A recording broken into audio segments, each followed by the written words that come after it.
I don't want the people around me to find out that someone like you is my mother-in-law. So, please think of me as just another person, said my eldest son's wife, Olivia, as she tried to sever our ties. All right, I understand. But you may regret it, I replied. Regret?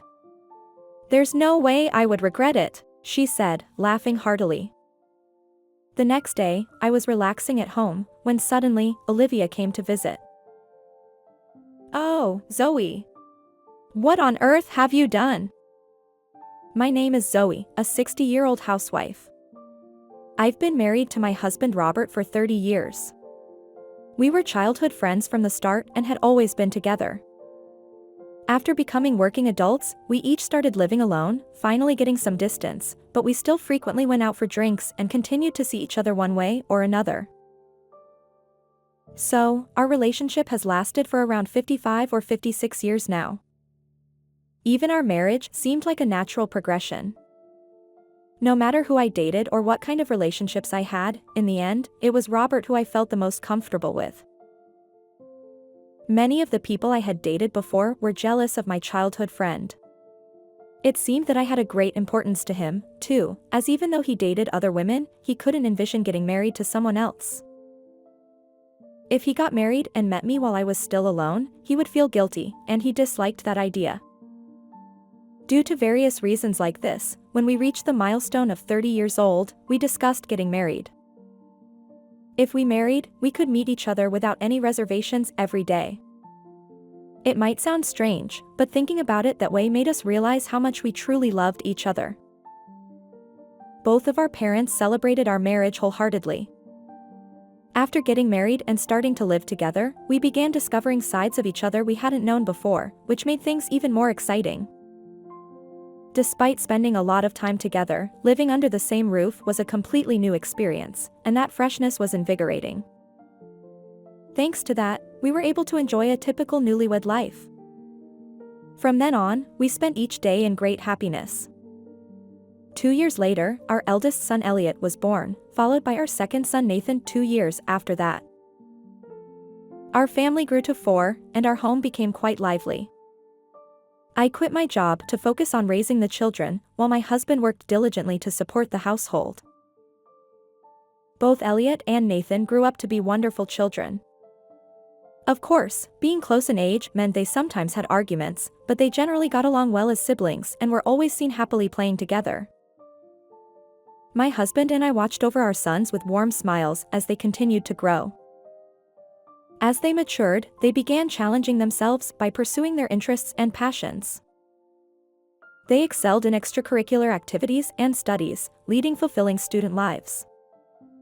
Given their strong academic abilities, both Elliot and Nathan advanced to prestigious high schools and later gained admission to competitive universities. Our sons, who we were proud of, had truly become accomplished individuals.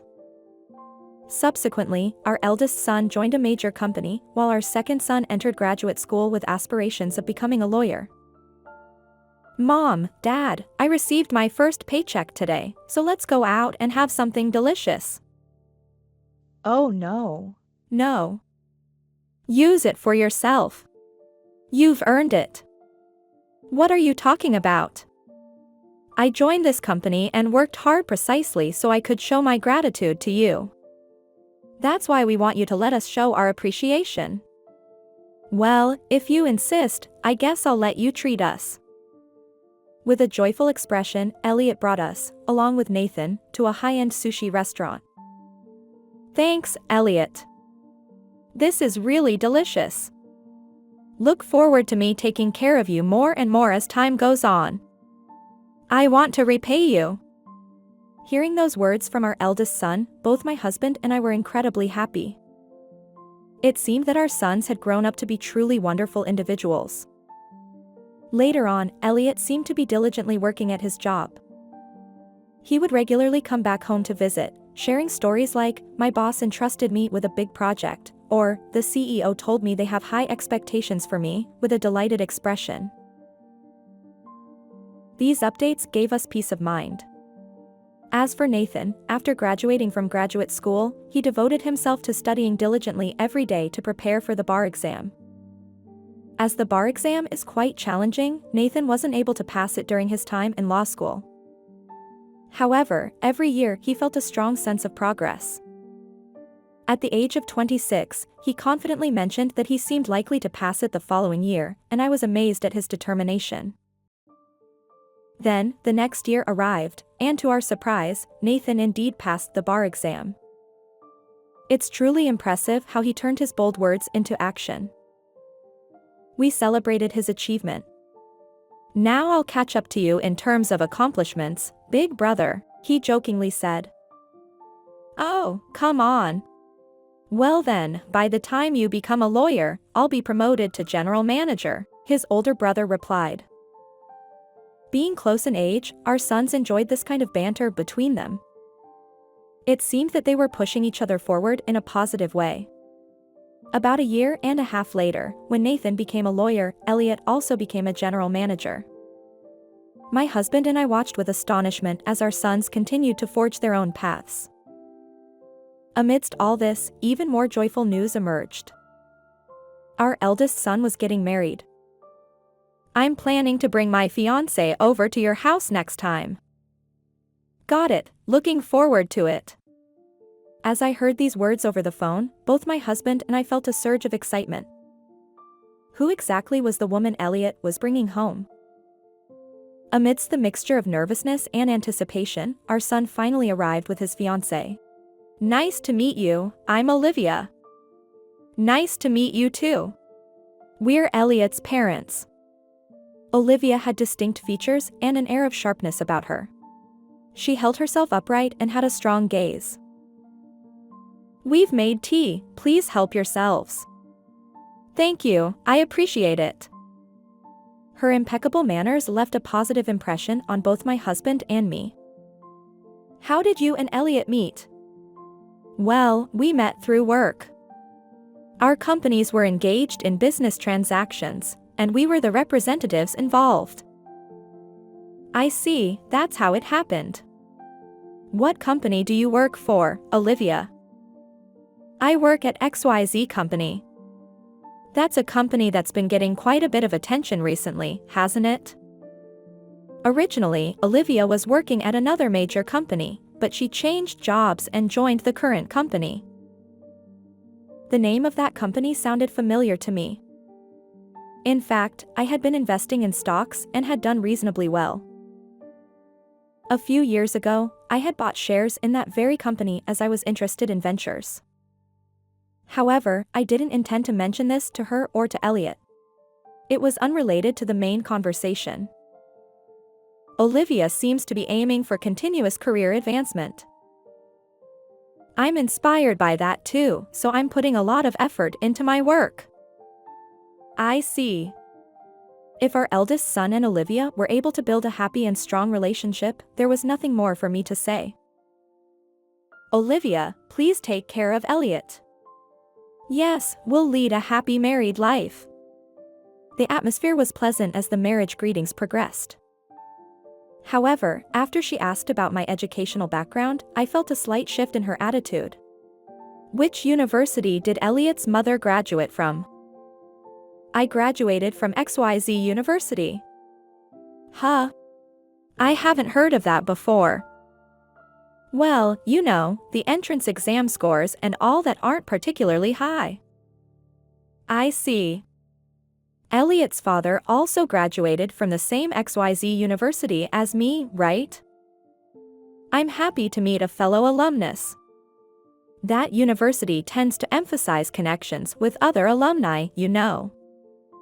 But it's true that meeting someone from the same university makes you happy. I mean, you'd want to sing the school song together, right?" Yeah.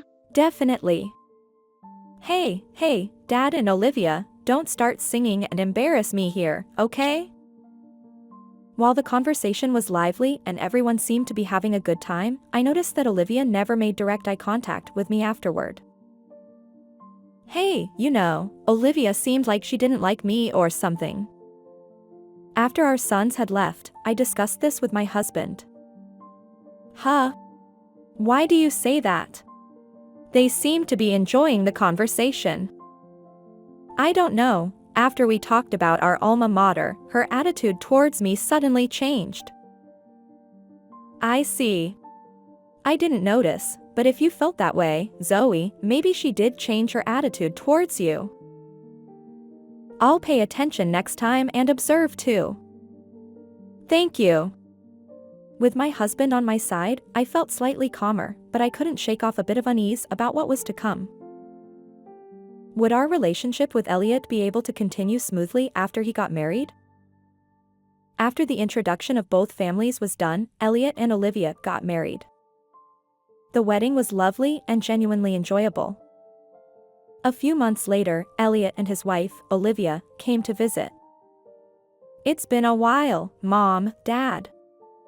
Since the wedding. Yeah. Feel free to relax today.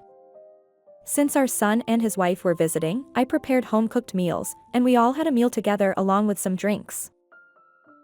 My husband and Olivia were getting into a conversation about their university days. For now, the atmosphere at the dinner was pleasant. Amidst this, Olivia suddenly said, "I want to see Elliot's graduation album." Elliot responded, "Sure, I'll go find it," and headed to his room. At that moment, my husband went to the bathroom, and suddenly, I found myself alone with Olivia. The air became awkward instantly. I tried to change the atmosphere and struck up a conversation with her. "How's married life treating you?" "It's normal, I guess." "Right." Her terse response left me unsure of how to continue. Then, she looked at me with a disdainful expression and said, "I don't really want to talk to a low-educated mother-in-law like you, you know." Huh? I looked it up, and your alma mater is a lower-ranked one, right? I wonder how someone like you with that background managed to marry my father-in-law. It's quite puzzling. Fortunately, both of your sons seem to have strongly inherited their father's genes. Maybe because your sons are exceptional, you mistakenly believe you're also outstanding. But you're just a disgrace to the family. Keep that in mind. I was left speechless. I never expected to be told such things. Just as my husband returned from the bathroom, Olivia stopped berating me. But for a while, my mind was in a state of shock. After that incident, Olivia continued to berate me every time we met. "Let me help, Zoe." "Oh, thank you. I might become an idiot if I eat the food you make." Dot. Only at the end did she say that quietly. It seemed like she believed she could say anything to someone she considered less educated. I was devastated but couldn't find the strength to confront her directly. Recently, however, she had become pregnant. Knowing this, I refrained from responding too harshly, not wanting to emotionally strain her during this time. Despite my restraint, she continued her verbal attacks. "Someone like you, who enjoys an easy life as a homemaker, wouldn't understand, but interrupting your career can be quite unsettling for a career woman, you know?" "Oh, well, you're right. Someone like me, who hasn't achieved anything in her career, probably wouldn't get it." Dot. In my mind, Olivia had turned into a devilish presence. As her pregnancy progressed, she started coming over to our house more frequently, and I found myself deeply troubled by her presence. "Zoe, could you make lunch? But please put some effort into it, all right? Food made by an idiot like you is always one-dimensional in taste."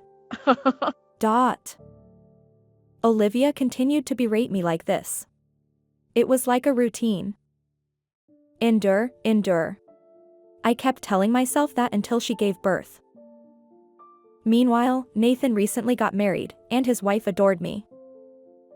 When Nathan and his wife visited, it was incredibly pleasant and soothing. I wanted to treat both couples equally if possible, but I couldn't help but feel a strong aversion to Elliot's wife due to her attitude. Finally, Olivia gave birth. "Robert, would you like to hold him?" Wow, he's so cute. She gave birth to a healthy baby boy. I was overjoyed by the birth of my grandson. As I tried to hold the baby, she said, Zoe, I have a little favor to ask. What is it? To be honest, there's something I'd like you to buy for me. It's something for women, so only you, Zoe, can help me with this. Holding her child protectively, Olivia told me that. She seemed determined to not let me hold the baby right now. All right, I understand. I reluctantly agreed and went to buy the item she asked for. When I returned from shopping, I thought I could finally hold my grandson, but he was sound asleep, so that opportunity slipped away. In the end, the first time I could hold my grandson was after Olivia was discharged from the hospital and came to visit us at our house. This treatment was beyond harsh, and my frustration had built up significantly. I had managed to endure it until she finished giving birth, but I was nearing my breaking point. One day, while she came to our house during the day, Olivia said to me, I won't have any further involvement with you, Zoe. Huh? What do you mean? I want to provide proper education for my son and instill in him proper values. With you around, someone with such a low level of education, it's quite an obstruction, you see. You're probably deluded, thinking you've raised your sons to be exceptional. But I never thought. In any case, I want to distance myself from you. As I raise my child to be top-notch, naturally, people of the same caliber will gather around us. I don't want others to realize that someone like you is my mother-in-law. So, please think of yourself as a stranger. Olivia said this, attempting to sever our ties. I couldn't stay silent any longer after being belittled like this. I decided to put into action what I had been preparing for. In truth, I wanted to find a way to get along with her without resorting to these measures, but it seemed impossible. I understand, but you know what?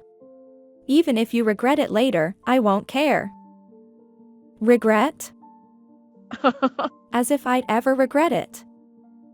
Saying this, Olivia laughed heartily. All right then, if you're cutting ties, just remember to never come near me or Elliot again, okay? After she left, I immediately took action. I called Elliot and conveyed that I intended to sever any connection with his wife for good. He seemed flustered and came to our house after work. What's going on, Mom? With a surprised expression, my son asked me about the situation.